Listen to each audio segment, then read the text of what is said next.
Dear students, good morning all of you. आप लोग कैसे हैं? हमें उम्मीद है आप लोग स्वस्थ होंगे, मस्त होंगे, अपने पढ़ाई में व्यस्त होंगे। डियर स्टूडेंट्स, आज हम आप लोगों के लिए रीजनिंग के बहुत धमाकेदार प्रश्न को लेके आए हैं। जो हर बार जितने भी प्रश्न हम यहाँ को 6 प्रश्न लिए हैं, जो कि एसएससी एग्जाम में, आरआरबी में, एसएससी सीजीएल में और इंडियन आर्मी में कई बार पूछे गए प्रश्न, जो कि बहुत महत्वपूर्ण है। और ये आप एक तरह से समझ सकते हैं कि ये कंपटीशन के उद्देश्य से बहुत ही महत्वपूर्ण प्रश्न है। और आप जानते हैं कि हर एग्जामिनेशन में रीजनिंग का क्वेश्चन जरूर आता है। तो चलिए सीधे हम प्रश्न पे आते हैं। आज का जो हमारा प्रश्न है वर्गीकरण से है। पहला प्रश्न है, भिन्न शब्दों को चुनिए। भिन्न मीन्स अलग शब्दों को चुनना है। पहला दिया है घूमना, चलना, दौड़ना, प्रस्थान। अब ध्यान आपको ये देना है कि इनमें 3 शब्द ऐसे होंगे जिनमें अपनी कुछ ना कुछ विशेषता होगी, उनके गुण एक दूसरे से कहीं ना कहीं मिलते होंगे। और एक शब्द ऐसा होगा जिसका गुण अन्य से क्या होगा, भिन्न होगा। तो यहाँ जैसे दिया है घूमना, तो घूमने घूमने का मतलब जब कोई व्यक्ति घूमता है तो उसके क्या होता है, वो गति अवस्था में होता है। फिर चलना, चलने में भी व्यक्ति गति अवस्था में होगा। दौड़ेगा तब भी गति अवस्था में होगा। प्रस्थान, प्रस्थान एक अवस्था है, कहते हैं ना आगमन और प्रस्थान। आगमन मीन्स आना, क्या एक अवस्था है, प्रस्थान करना एक अवस्था है, ठीक है ना। तो कहने का मतलब हमारा जो ये तीनों में समानता है और ये प्रस्थान, ये हमारा करेक्ट ऑप्शन हो गया, ठीक है ना, जो इन तीनों से अलग है। निम्न में से भिन्न शब्दों को चुने। क्वेश्चन नंबर 2 यहाँ लिखा है जोतना, बुनना, काटना, पकना। आप ध्यान देंगे तो आपको पता चलेगा जोतना क्या है, कृषि की एक क्रिया है जिसमें किसान खेत की जुताई करता है। काटना भी कृषि की एक क्रिया है जिसमें किसान फसल को काटता है। पकना भी कृषि की एक क्रिया है जिसमें फसल पकता है। तो बुनना ये एक अलग शब्द है। जुलाहे जो होते हैं कपड़ा को बुनते हैं, तो बुनने की क्रिया अलग है, क्योंकि यहाँ रेशों की सहायता से वस्त्र को बुना जाता है जो जुलाहे करते हैं। कहने का मतलब है ए सी डी में संबंध है कृषि से, ये अलग है। तो हमारा राइट ऑप्शन नंबर हो जाएगा बी, बुनना इन तीनों से अलग है।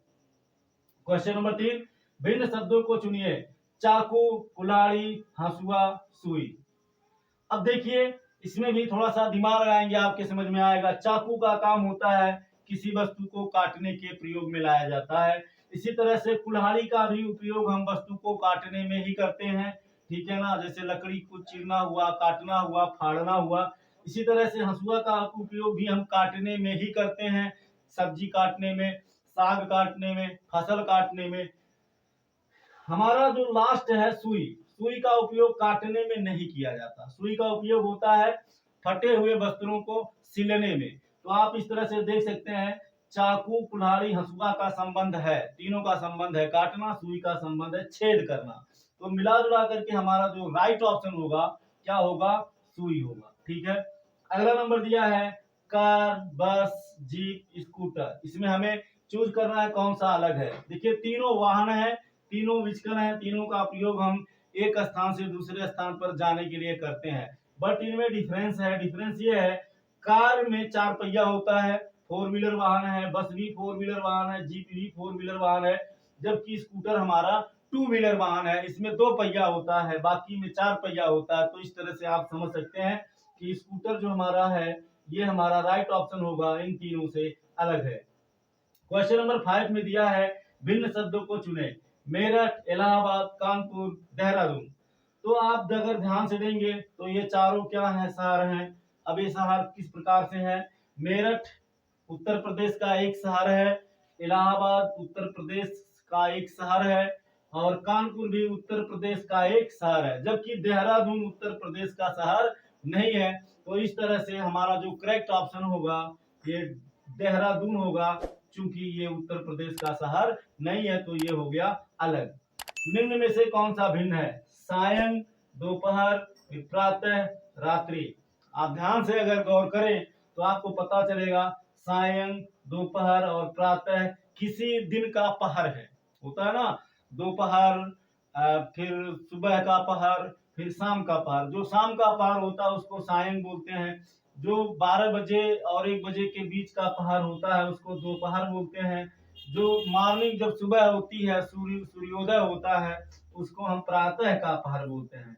और ये जो रात्रि है, ये सूर्योदय के सॉरी जो रात्रि है सूर्यास्त के बाद का समय है। तो कहने का मतलब ये तीनों दिन का पहर है, जबकि ये जो रात्रि है ये दिन का पहर नहीं है। तो हमारा राइट ऑप्शन हो गया डी नंबर। तो डियर स्टूडेंट्स, ये जो सारे प्रश्न थे बहुत ही धमाकेदार थे। आई होप आपको पसंद आया होगा, और अगर आपको पसंद आया होगा तो आप मुझे अपना प्यार जरूर दीजिएगा और अपना सपोर्ट कीजिए। हमें आप लोगों के प्यार की आवश्यकता है, आपके समर्थन की जरूरत है। हम आप लोगों के लिए ऐसे कंटेंट लाते रहते हैं, लाते रहेंगे। और अगर आप हमारे चैनल पे नया होंगे तो आप सब्सक्राइब कर सकते हैं और अपने मित्रों में शेयर कीजिए, अपना समर्थन दीजिए। फिर मिलेंगे नेक्स्ट क्लास में नेक्स्ट टॉपिक के साथ। Thank you so much. जय हिंद।